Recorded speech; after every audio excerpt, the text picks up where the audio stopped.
Committee of the Whole. Committee of the Whole is back in order. On the main motion, are there any other amendments?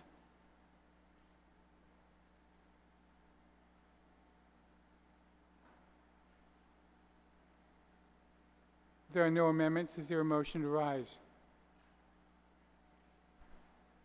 Mr. Majority Leader. Mr. Chairman, I move that we rise from the Committee of the Whole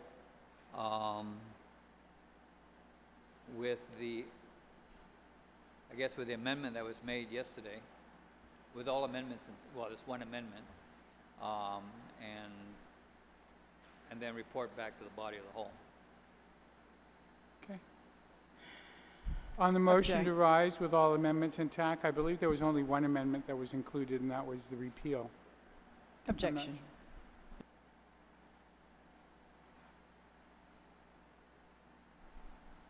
There's an objection to the motion to rise. All those in favor of a motion to rise, please indicate by raising your hand.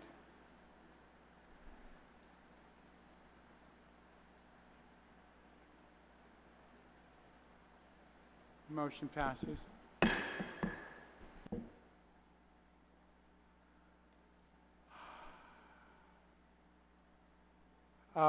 We are in recess while I move back up, and we'll continue the discussion.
There were no further amendments on 245, and so the motion was to rise. We will be able to, I don't see that there's 8 votes on either side or even a majority, so it's just to rise and we'll discuss it, we'll vote for it, and whatever happens, happens at that point. The only reason why I said 4 o'clock is that the staff clerk's office needs to engross it, and you can see what the bill looks like, and vote. Vice Speaker. Point of order, Mr. Speaker. I just wanted to raise a point of order that normally when we rise from the Committee of the Whole, we rise with a recommendation. And if there was not a recommendation, then, and we're very restricted when we get to second reading, that we are supposed to either vote in favor of that recommendation or not. We're not allowed to debate it. We just have to vote on that recommendation. And without a recommendation, it's not very clear to me what we're actually going to be doing in second reading. I would ask the body to reconsider the motion to rise, or to consider a motion at this point to revert back to the Committee of the Whole until we come up with a recommendation, Mr. Speaker. All right. There's a motion to reconsider the motion to rise. Is there an objection?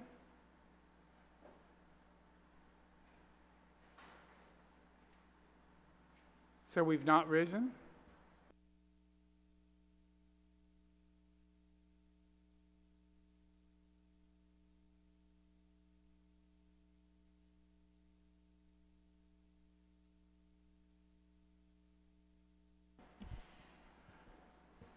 We're back in the Committee of the Whole. Are there any further amendments to Bill 245 or any further discussions on 245? Senator Torres. Mr. Chairman, in the Committee of the Whole, a few days prior, there was discussion about an error that could have been a typographical error or a technical error on page 6, line 27, and I just wanted to bring that whole by making that amendment, or making a motion to allow legal counsel to correct that, what was described as a technical error on line 27, page 6, and that had to do with an inconsistency in the percentage, changing it from 4 to 6. So that's my motion. Does everybody understand the motion from Senator Torres on page 6, line 24? 27. 27. It is only 4% on that. That's the only thing that didn't change to 6. Is there any objection to amending that to read 6 like all the other amendments throughout Bill 245?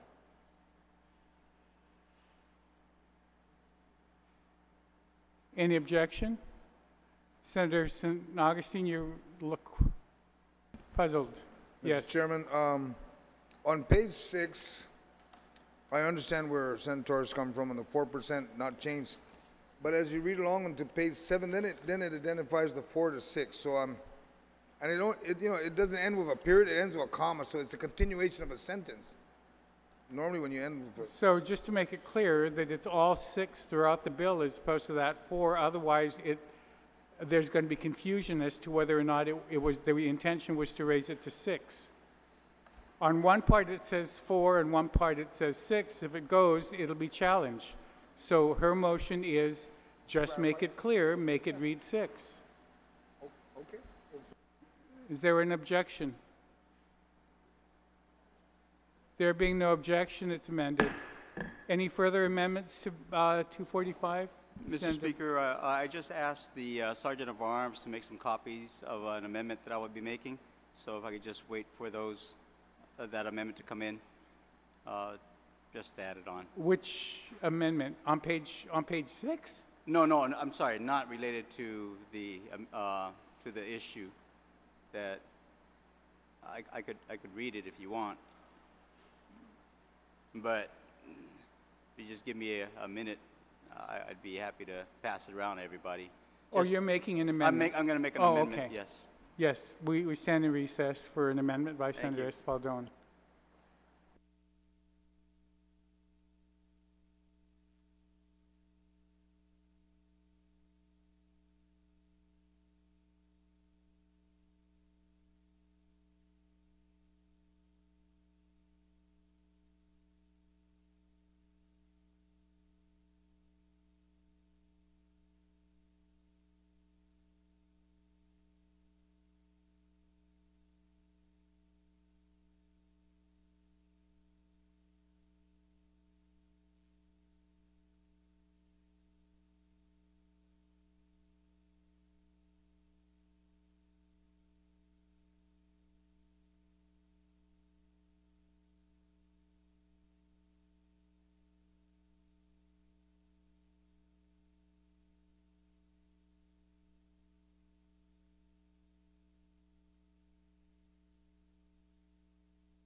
Committee of the Whole is back in order.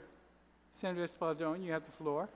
Thank you, Mr. Speaker. Mr. Speaker, I handed out two potential amendments, but after considering it, I think I will only introduce one or move to have one placed into the bill. And that's the one concerning GMHA, the Guam Memorial Hospital Authority. So if my colleagues would just bear with me. Bottom line, this new section that will be added will read, the GMHA Stabilization Fund created. There is hereby created a separate and apart from other funds of the government of Guam, a fund known as the GMHA Stabilization Fund, the fund. The fund shall not be commingled with either the general fund, any current funds maintained by the GMHA, or any other fund of the government of Guam. The fund shall be held in an account or accounts at Guam financial institutions or institutions separate and apart from all other accounts and funds of the government of Guam. Those revenues received by or on behalf of the government of Guam resulting from the increase to the business privilege tax that are dedicated to the GMHA shall be deposited into this GMHA Stabilization Fund and shall be accounted for and used periodically only for the following purposes and in the following order. Number one, capital improvement projects, and number two, procurement of supplies and materials directly related to patient care. The reason why I proffer this amendment is even though I think we all kind of have a sense of where this Bill 245 may be headed or not headed, this is just basically that should 245 pass and the monies that are supposed to be generated by the increase in the BPT by 2 percentage points, 1.75% of which is supposed to go to GMH. This basically puts those funds dedicated to GMH into a locked account, which can be only used for these projects. I do know that there are a couple of our colleagues who perhaps want to make an amendment, and so I'll just end it there and perhaps come back to you at the end. Thank you, Mr. Speaker. Thank you very much, Senator Espaldon. On the Espaldon amendment, Senator Ada, I see your hand up. Any other senator after Senator Ada? Thank you, Mr. Speaker. I'd like to make a couple of amendments. First of all, I would, since the way the amendment is written is that the funds will come in and shall be used in the following order of priority, just to change the order of priority so that the first order of priority for the use of those funds is for the procurement of supplies, materials, and services that are essential to patient care. And so once we have gotten all the Band-Aids and the pharmaceuticals that are needed, then whatever is available can be used for capital improvement projects. And so that would be my first amendment, is to change the order of priority for the use of these funds. Okay, on Senator Ada's first amendment, which is to reorder the two, any senator wish to be heard? Senator Lee? Just so we're clear, Mr. Chair, so that would be priority number 1, procurement of supplies, materials, and services essential to patient care. I believe he has a two-part amendment. Oh, so you're just changing the order on the first one. He's just switching the order, and then he's going to make the amendment to change the word directly. Thank you. On the amendment to change the priority order. Any senator wish to be heard? Any objection? No objection. Senator Addick, on your second amendment. Thank you, Mr. Speaker, Mr. Chairman. And the second amendment is to reword the first order of priority there to read procurement of supplies, comma, materials, comma, and essential services, and services essential to patient care. So basically what that means is that could include you know, the services of an electrician to repair the light switch of the light that shines over the operating table. Certainly something like that is essential to patient care. And so that's the amendment that I would like to make to that particular sentence. Does everybody understand the ADA amendment? It's a comma after supplies, comma after materials, and essential services is No, added. and services essential to patient care. And services essential to patient care.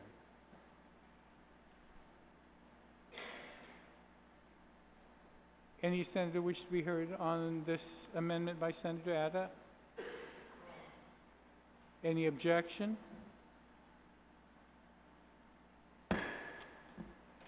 Anything further, Senator Ada? None, thank you. Okay.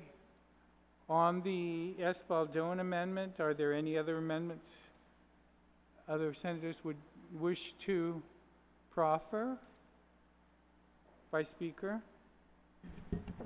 Thank you, Mr. Speaker. And thank you to the sponsor of this amendment. It's a good amendment. If the money's not put into a lockbox, we've seen what happens. So I'm grateful for the amendment and also the amendments to this amendment. I'd like to proffer just a couple of amendments also. I'd like to add the word equipment on the line that says procurement of supplies and materials and services essential to patient care, because we heard a lot of testimony about the equipment that they might need, and I think they use a different word for it. So that would be one of my amendments, just to add that word in with supplies. I guess it sounds like supplies, but I don't know. I've heard them use that word equipment in their plans. So that's my first amendment, Mr. Speaker. On the Vice Speaker's amendment to add the word equipment in there? Any senator wish to be heard? Is there any objection?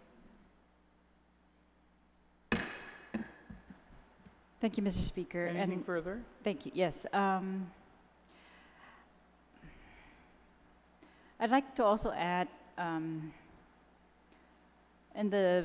towards the last line of this amendment, where it says it shall be accounted for and used periodically for the following purposes. I would like to add the words used periodically with the approval of the GMHA trustees. I think requiring the GMHA trustees would give us the accountability that we've been critical of with the hospital, and it would, by requiring the GMHA trustees to act on setting the priorities for the use of this money, it would also give the public an opportunity to hear about it, a little more opportunity to hear about how this money is going to be used, and just some planning, really, Mr. Speaker, and that's the intent of adding the trustees there. So it would be to add after, and used periodically, to add the words, with the approval of the GMHA trustees. On that amendment, is everybody clear? Senator Ugan? Thank you very much, Mr. Speaker. Just a quick question, because let's say, hypothetically, when this fund is generating revenues and on an annual basis, the Board of Trustees render that decision. Whatever comes in is going to be utilized for these particular purposes. Is that a sufficient approval that the sponsor of the amendment is looking at? Or is she looking at every single transaction has to be approved by the Board of Trustees? Because it could be a singular approval every time they entertain the annual budget for GMH. Do you yield, Vice Speaker? Sure, I yield. Thank you for the question. Yes, I think it's reasonable to expect that they annually approve a budget. Even after our annual budget's approved, I hope that the hospital goes back and amends their budget to meet what has been actually appropriated, and then they make adjustments. So yes, in the same manner, I am hoping that they could do it for a year, they could do it, for a month, they could And they would have to go back regularly to make amendments to that if necessary. But yeah, I would hope that they could plan for emergency use of this money, right, up to maybe they could put a limit on the amounts that could be used without special approval or other. I would leave it to them, but I would just ask that they be included in this use of this money. Thank you, Mr. Speaker. Is that satisfactory, Senator Agon? Any other senator wish to be heard on the, Senator Ada? I have reservations about the amendment simply because, first of all, I'm not sure that the trustees are really, you know, in a position to be able to determine whether we really need this medical supply or equipment or whatever that would be essential for patient care. And then if they have to, you know, get the approval of the Board of Trustees, we've seen just very recently the Board of Trustees haven't had a meeting since November. There was a time when there was no Board of Trustees for a while and the governor just took over. Then what? And so maybe, you know, maybe a compromise to that is that the requirement that 30 days from, you know, after an expenditure is made is that then the management will have to make a report to the Board of Trustees of how they tapped it. But for them to, you know, for the trustees to then, you know, bring that purchase order to, for the management to bring the purchase order to the trustees to have to approve it, probably is going. Might as well let the trustees manage the hospital, the day-to-day operations, when they do meet. Okay. Any other senator wish to be heard on the Terlahi amendment? On the Terlahi amendment? Is there an objection to the Terlahi amendment? If I may just add, Mr. Speaker, Oh. yes. If you read the article, after all the commotion that was had down here at the legislature by hospital employees, we heard from physicians and nurses claiming that they could not get equipment, and it was mind-boggling to us. How could that happen? And that has happened. And so it really became very apparent to me that it's a matter of priorities that are being set. And if we want priorities to be set, you know, we've got, you know, and sorry, I meant to say that if you read their articles and bylaws, it is absolutely in the bylaws of the hospital trustees that they are responsible for expenditure of the money.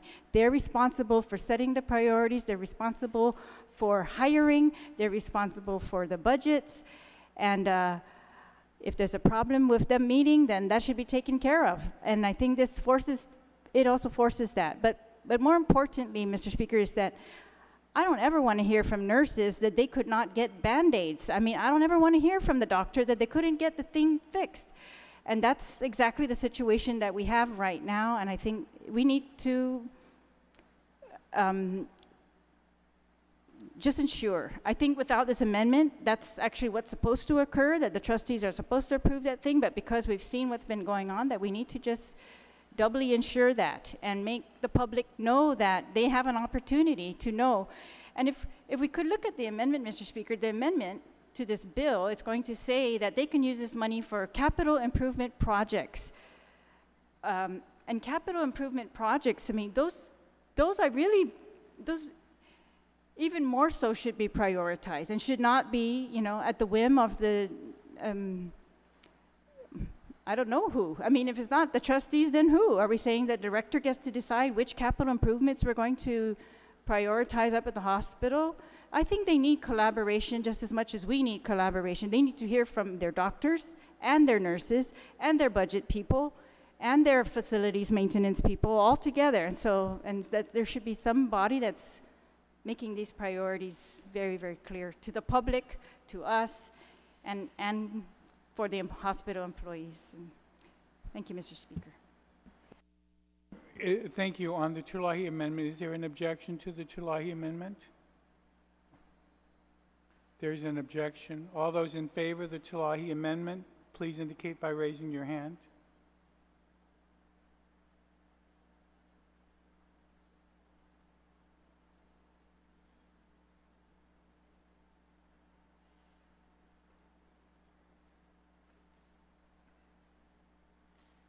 Motion fails.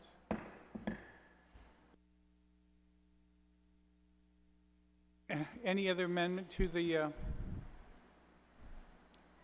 Mr. Speaker, if I could just continue one more. I'm not sure whether it needs an amendment or maybe just clarification from the sponsor if he's willing to yield. The words in the following order, because it's my understanding that one capital improvement project alone could wipe out this entire fund, or one, piece of equipment or a service if they need, for example, they want to procure a new computer software or some kind of IT equipment. I can't recall right now, but I expect that can wipe out these entire amounts of money, And so I guess the order is not going to be important once they spend it on one thing. And if so we've I don't know. I guess I was going to say, for all practical purposes, we should take it out and we should just let them prioritize once and for all, what do they need up there? What is really essential for the patients? Is it to improve the roof, to stop the leaking, or is it to, buy that new equipment? And I guess I just can't see them getting past number one. If we say they have to take care of everything under number one first. When does that end? So we will never get to the capital order has been, it's been reordered. I know, and I'm saying we will never get to this money will never be used for capital improvement projects because we have to take care of number one first, which is procurement of equipment, supplies, and materials and services essential to patient care. And I'm saying you're never going to end getting enough equipment, supplies, and services essential to patient care, I would think. So that's why I'm just questioning, will this money ever be used for capital improvement if we keep the words and in the following order, as opposed to just removing those words? And I guess so I would just make a motion to amend it to remove the and in the following order, Mr. Speaker. I think the hospital has to decide their priorities. This is exactly the situation they're at right now, and we've been questioning why were these, I don't know, but Okay. thank you. So the Chalahi amendment is to strike the 5 words and in the following order. Is everybody clear with that? It will be used periodically only for the following purposes, I guess, colon or whatever, and strike and in the following order. Who wishes, is there Senator Torres? Mr. Speaker, I think that recommendation is actually consistent with the language in Section 4, subsection A, line 21. So I would support that amendment to the amendment. Thank you very much for pointing that out. Any other senator wish to be heard on the Chalahi amendment to strike the 5 words?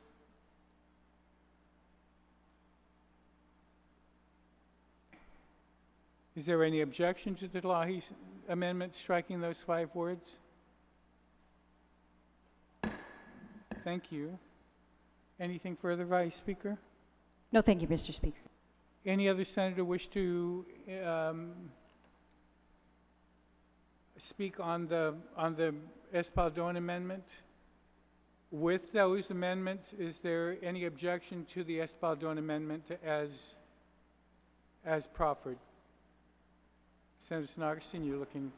Mr. Chairman, what section is this going to be on? Is it going to be on Section 4? Is that what you're proffering? It'll be numbered by the legal.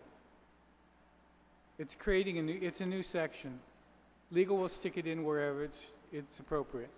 The only reason why I was asking that, Mr. Chairman, is because as you read on Section 4, I don't know if I'm on the same page 8, the increased revenue derived from the increase of BPT described in the act shall be allocated. And I would safely say that will fit right in. Be allocated accordingly to the GMA stabilization fund created, boom, boom, boom, and then just moved along. I'm just wondering if that's how legal would word it. All right? All right, then legal will stick it in where it's appropriate. On the Espaldon amendment, is there any other senator who wishes to be heard? Is there an objection to it, now that it's amended? Any objection? Senator Espaldon, it's passed. You have another one? Thank you, Mr. Speaker. I do have another one that just got handed out, and this one is basically addressing things that we've talked about over the past couple of days, and I think it should be in the bill, should this bill pass. And bottom line, it reads, Liheslaturan Guåhan shall transmit to Liheslaturan Guåhan the proposed budget cuts for the fiscal year 2018 Budget Act that were presented by the Bureau of Budget and Management Research during the public hearing on Bill number 245-34, inclusive of the cuts proposed for the Department of Education, Judiciary of Guam, Office of Public Accountability, and the Guam Legislature. Liheslaturan may also submit specific revenue enhancement measures that can be implemented within fiscal year 2018, identifying the projected revenue to be generated by each of the measures and a projection of the revenue to be realized over the course of fiscal year 2019. Upon receipt of Liheslaturan's transmittal, the Committee on Appropriations shall immediately convene the Special Economic Service for the purpose of discussing the proposed cuts and revenue enhancement measures and determining the most appropriate actions to be taken to stabilize the government of Guam's fiscal position. And the reason why I'm introducing this is because we have discussed this amongst ourselves on the floor and even in the committee of the whole, even with the administration present, but we've never put it into writing. So this is now in writing that I'm amending, that I'd hope to be amended into the existing bill before us, 245, so that everything that we've talked about will be memorialized in the bill. Thank you, Mr. Speaker. Thank you very much, Senator, for your amendment. On this Espaldon amendment, any senator wish to be heard? Any senator wish to be heard on the Espaldon amendment that's proffered? Vice Speaker.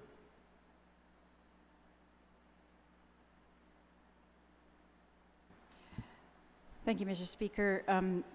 And to the sponsor of the amendment, thank you for this amendment. It is, in fact, correct that we are all very concerned with what cuts are going to be made together with this proposal by the governor to increase the gross receipts tax. And one of our concerns with the bill is that it does not mandate any cuts, and we discussed that cuts could be made by the administration at any time they want. That's correct, Mr. Speaker, but I think this amendment speaks to our concern that without mandatory cuts, they could also overspend because we've given them an appropriation, a budget bill, and an appropriation authority that far exceeds what our revenues are expected to be. So I agree with cutting the appropriations down to what we more reasonably anticipate in revenues now. But I'm just afraid that the language, where we're saying we are, that the proposed budget cuts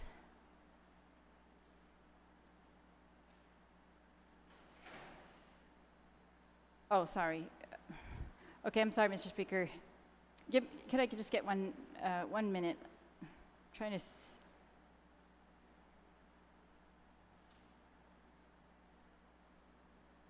Okay, I'm sorry. May I ask the sponsor if he would? Are we asking for another proposed budget cuts, or?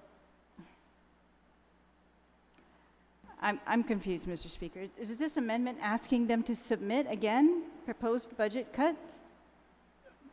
Well, again, we've talked about it throughout this whole process, but it's only talk. If we include if we include what we've been talking about in written form and introduce it to the bill, it's not so much new budget cuts, it's everything that we've talked about, because any of the reports that have been generated out of the administration and given to us are not part of the bill. And so what we're just saying is, just to memorialize that, okay, transmit it, should this bill pass, make sure that those budget cuts are officially transmitted to this legislature, and then any revenue enhancement ideas that you might have also give it to the legislature, and then we act upon it. Bottom line, it's just memorializing, putting in writing, black and white, things we've talked about over the past couple of days. All right, well, thank you very much. Mr. Speaker, I think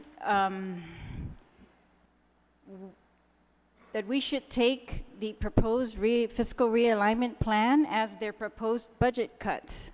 And we should, at the very least, incorporate a reduced revenue projection into this bill if possible. And that we don't need to wait any longer for that to be done or for a new submission, because we already know the reduced revenue projection. And so I support the intent of this, but I guess I don't think we should delay this acknowledgement that we have to make budget cuts. We have to make budget cuts. Even if this bill passes, we would still need budget cuts to the tune of, I mean, they're proposing $47 million in budget cuts. And they've proposed those to us. They've given us the detail, at least by agency. And I guess it's not clear to me why we're going to ask them to resubmit that, unless we are going to give them some other direction for those budget cuts. And the other part of this amendment, Mr. Speaker, I agree, we want these revenue enhancements, but I think that the OFB has given us an excellent analysis of the projected revenue to be generated by many of these measures. And we are anticipating that they will continue to give us some more analysis of the ones they have not completed yet. But I think what we've been asking from the panel, from the administration, and that we have not received is a very clear identification for some of these revenue enhancement projects. What is the impediment? Why they have not implemented these on their own? And what exactly do they need to be changed in the statutes that might facilitate their implementation of some of these? And I think that is kind of more what we need, so that we don't have to listen too much. If it's going to give us any kind of revenue, I mean, you know, we're happy about that. We really need to know what is the impediment, and I would like to get beyond the SES and get, I mean, we need them. I think we should be meeting with them regularly, maybe, you know, weekly after this, or daily. My preference would be daily, because we've got a list of at least 16 items that they've given us in revenue enhancement possibilities, and I want to hold them. I agree with you, Mr. Speaker, that we should hold them to the fire, and I would love that we address one revenue enhancement per day, if possible, that they give us everything they've got. They give us the data, they give us the impediments, they give us the statutory language that they think needs to be changed, so that we can put those in a bill, and we can actually, our impediment here in this body is that we've not had public hearings on those items. So whether we like them or we don't, and some of us, and I'll speak for myself, I can't decide on certain ones of those because I want to hear from the public. I can't even decide if I want to introduce a bill on that topic until I've heard a little bit from the public, Mr. Speaker, or the businesses that are actually going to be affected. And that's where we kind of stuck in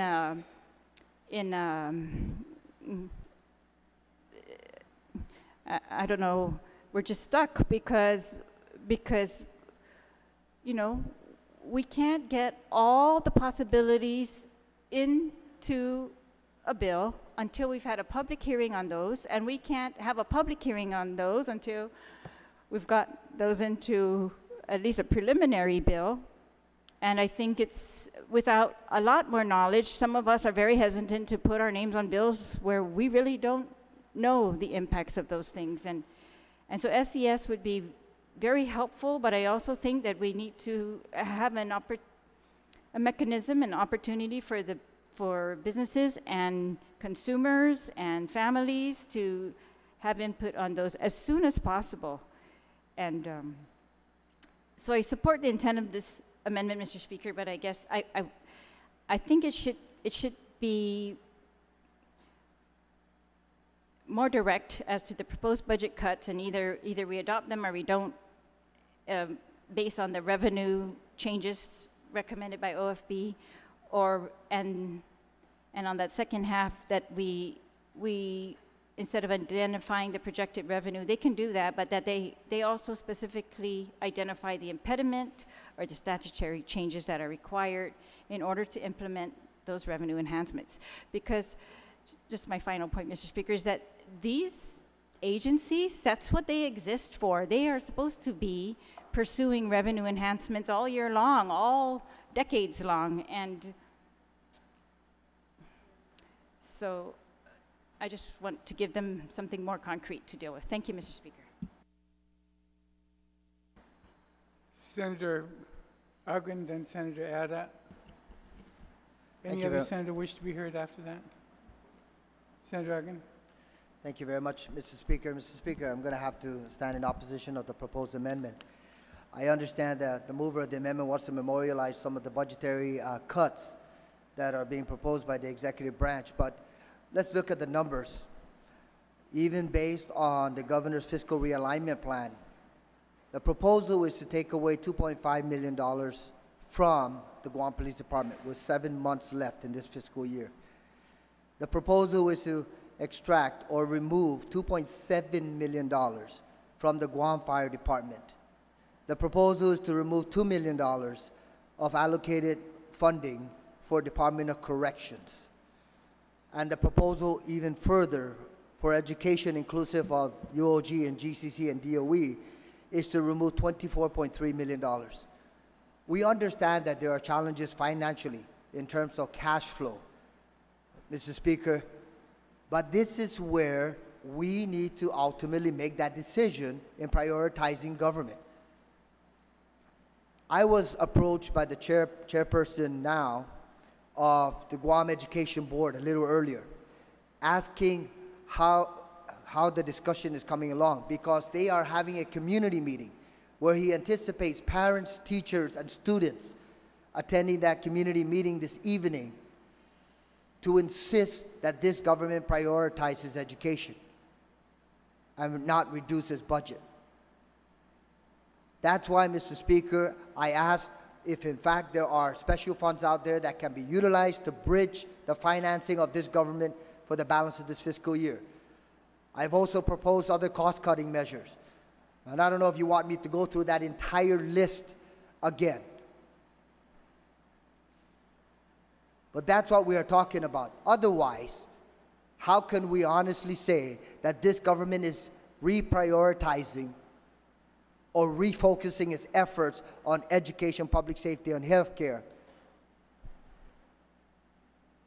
This is just a proposal to continue status quo. And with all due respect to the sponsor, Mr. Chairman, you know that over the course of the fiscal year, that there's an allotment withheld from executive branch agencies. I believe the figure that was withheld up until budgetary discussions for at the end of fiscal year 17 was in the amount of anywhere from $15+ million. So if the budget allotments at the beginning of the fiscal year has been withheld, then in actuality there's really no additional cost reduction being imposed. There are things that we can do, and there are things that we need to do quickly in terms of ensuring that if in fact there's special funds out there that the government of Guam as a whole can access, and I literally say access, because this administration tried to make it appear as if in fact I was suggesting to raid the autonomous agencies. That is far from the truth. But we need to explore where there is real hard cash in this government before we even entertain going out to the community and asking our everyday people. Every single man, woman, and child is going to bear the burden of any tax increase that is imposed by this body. So, Mr. Chairman, Mr. Speaker, if we look at just the numbers, it is high time that we, if we have to sit down here every single day for the next 2 weeks and go down that entire list and see where there are funds and see where there are areas to consolidate, to reduce costs. I mentioned a little earlier, Mr. Speaker, that there's a provision here for a restriction on government vehicles being utilized. Has that been implemented? Has that been carried out? What is the realized cost reduction as a result of that? And there are other things that were mentioned a little earlier in terms of realizing a cost reduction in this government. And we need to do that, and we need to do that now. And I agree, the situation needs our attention. Thank you, Mr. Speaker. Thank you, Senator Atkins. Senator Adai. Thank you, Mr. Speaker. Mr. Speaker, I rise in support of the amendment that has been proffered by regarding the budget cuts. But I would like to make some amendments so that the amendment would read, Liheslaturan Guåhan shall implement budget cuts amounting to $47,816,000. So we're being specific about the budget cuts to be implemented. And that $47 million was not a number that the legislature pulled out. That comes from the sum total of the cuts that were proposed by the executive branch. So amounting to $47,816,000 to the fiscal year 2018 Budget Act that were presented by the Bureau of Budget and Management Research on February 26, 2016, which includes the cuts proposed for the Department of Education, Judiciary, and Guam. So the amendments that I'm making is just to put a little bit more specificity to the budget cuts that we are looking for, so that Bill 245 will very clearly show that there's an intended increase in the business privilege tax, and there's also, on the other side of the equation, a budget cut with that specific amount that was presented on February 26 by BBMR, and that those cuts includes cuts proposed to DOE and all that. So that's the amendment that I would like to make to this amendment that we're entertaining right now, putting in those specifics, the amount of the budget cut, and that amount was what was presented by BBMR on February 26, 2016, and that the cuts includes the cuts proposed for DOE, et cetera, et cetera, et cetera.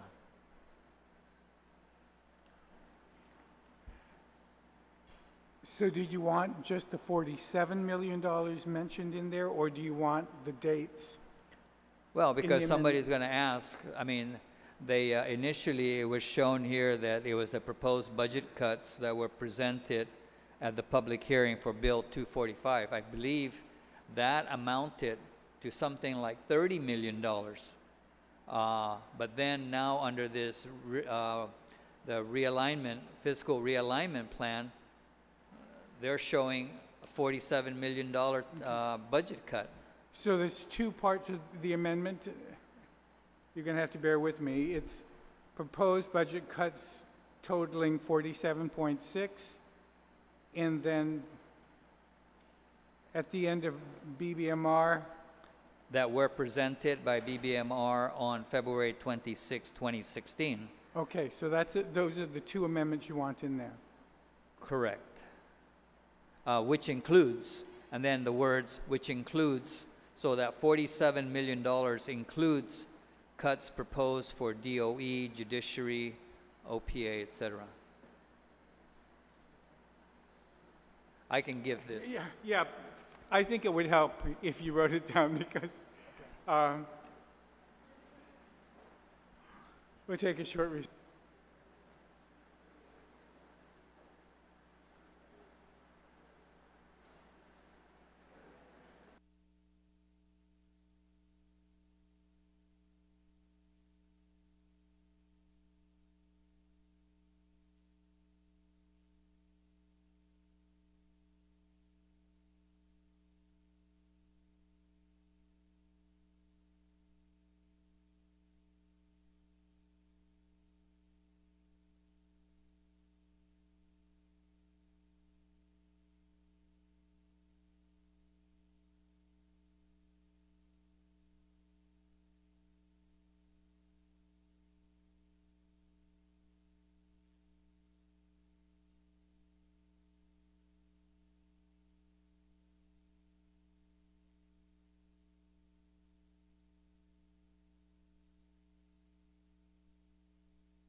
Committee of the Whole is back in order. Senator Adai, you have the floor.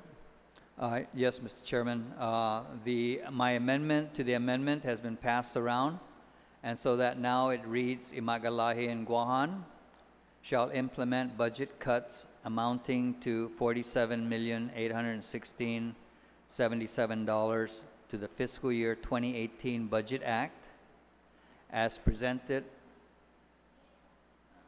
Yeah, I got it. It's been passed out.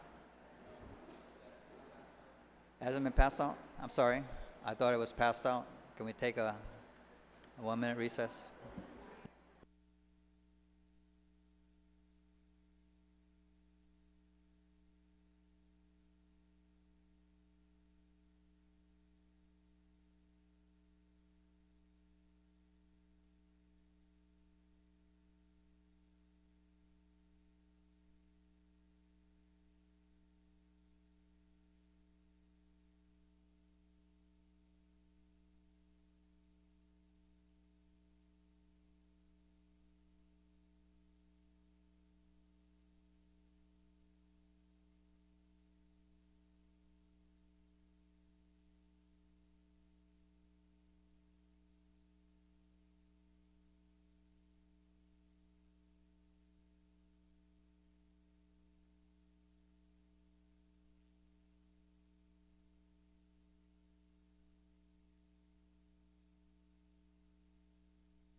Legislature's back in order. The Committee of the Whole is back in order. Senator Adda, you have an amendment on the floor? Yes, Mr. Speaker. So the amendment that I'm making to the amendment reads, Liheslaturan Guåhan shall implement budget cuts amounting to $47,816,077 to the fiscal year 2018 Budget Act as presented by, now I need to correct that, it was presented by the governor when he transmitted. So that should change, as presented by the governor on February 26, 2018, which included cuts proposed to the Department of Education, Judiciary, OPA, and the Guam Legislature. And then it reads on as originally presented. Thank you very much, Senator. Okay, on this amendment by Senator Adda, which is marked as actually from Senator Espaldon, but it should be TCA. Yeah, yes, Senator Argan. Thank you very much, Mr. Speaker. I just once again want to highlight some of the numerical proposed reductions by the governor in his fiscal realignment plan. Guam Police Department to take a $2.5 million reduction, the Fire Department 2.7, Department of Corrections a $2 million reduction, and those are public safety agencies. And then when we're looking at the education agencies, Mr. Speaker, the Guam Department of Education will take a minimum $19.2 million reduction, University of Guam 2.6, and then also the Guam Community College a minimum of $1.5 million. So, Mr. Speaker, this is like a carte blanche acceptance of the governor's proposed reduction as it applies to education and public safety. And I believe personally that it will have severe ramifications as it applies to the safety component as well as education. So the realistic number that was presented, just as an example, by the Superintendent of Education was that he's identified non-instructional cost reduction of up to $12 million in addition to the textbooks as well as the pre-K. So this would certainly accept the governor's proposal, his proposed plans, and I just wanted to highlight that, and I certainly oppose the amendment. Thank you very much, Mr. Speaker. Thank you. On the ADA amendment, any other senator? Senator Nelson? Thank you, Mr. Chair. Mr. Chair, if I could, I don't know if I'm out of order or what, but if I can make a request. It's been mentioned for the past several days that it's time we understand really how much money we're working with, and it has been brought up that we have special funds, and really see where we are at to date with the special funds. Now, I know we passed a bill, the budgetary bill, last year, but we don't really know how much cash there is because we're not getting the exact dollar amount of where the special funds are. And I'm thinking that if our government is sincerely in a budget crisis, before we start taking money away from the agencies that deal with the children, that deal with our public safety, we need to see the whole picture. And right now, for some reason, we have not seen today what special funds are, what the status of our special funds are. Then it's really hard to make a sincere either increase in BPT or make any adjustments elsewhere. And so, you know, for myself, I had an information hearing with GWA, and the system development charge has not been used for about 10 years, and there's $10.1 million in there. And so I'm thinking, of course I don't want to take this money away from the system development charge, but we need to find ways that in the meantime that buys the government some time so that we can move forward with other bills that are revenue generating to replace this money. I mean, if we are in that dire straits, instead of taking 2.7 million or 2.9 million from GFD, we're going to lose fire stations down south, we're going to lose ambulance services. That's just not acceptable to me. Taking away 19.6 million from DOE, that's not acceptable. And so, because we don't have the whole picture.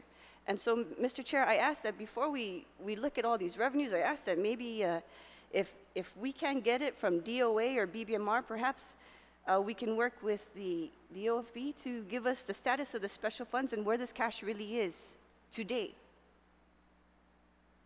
I don't know if I'm out of line, Mr. Chair, but that's just what I ask. And I think, you know, I think perhaps some of my colleagues would like to see the same thing. Thank you, Mr. Chair. Thank you, Senator. On the ADA amendment to the Espaldon amendment, any other senator wish to be heard? Is there an objection to the ADA amendment? There's an objection. All those in favor of the ADA amendment, please indicate by raising your hand.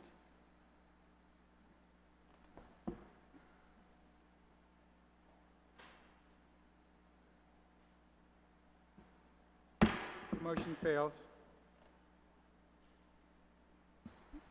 Mr. Chair, can we get, is it possible that we can get a true count of our special funds, of each special fund there is, and is it possible? All kinds of things are possible. I think there's been a request for over a week now, and it hasn't been provided. I don't know how to be able to force the issue, but the request has been made. They had to have heard that Senator Uggan today at least 8 times has mentioned it, not counting yesterday's and last week. So they know we want to see it. It hasn't been provided. I don't know what else to do.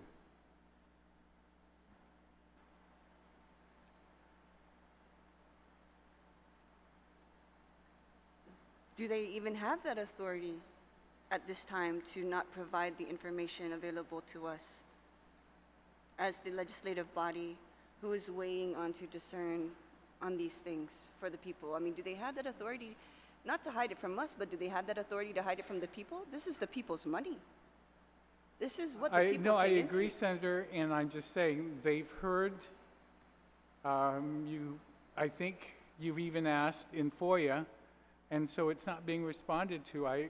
Unless you're going to take it to court, and so right now I know of no other way of compelling them to provide that information, except for asking and FOIA, unless you go to court. That's the only other the only other way that I can see it being done. Okay. Anything else? Can we call them in and put them under oath, Mr. Chair? Put them under oath, and we ask the question. What are the ramifications of that if they lie before the people? If that is the desire of the body, I make a motion to bring them in and put them under oath so that we can ask them these forthright questions. all right. I'm game.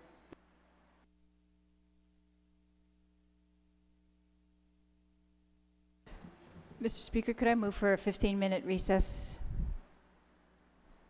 We're going to be starting up right as soon as they come in.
We stand in recess until 8 o'clock tomorrow morning.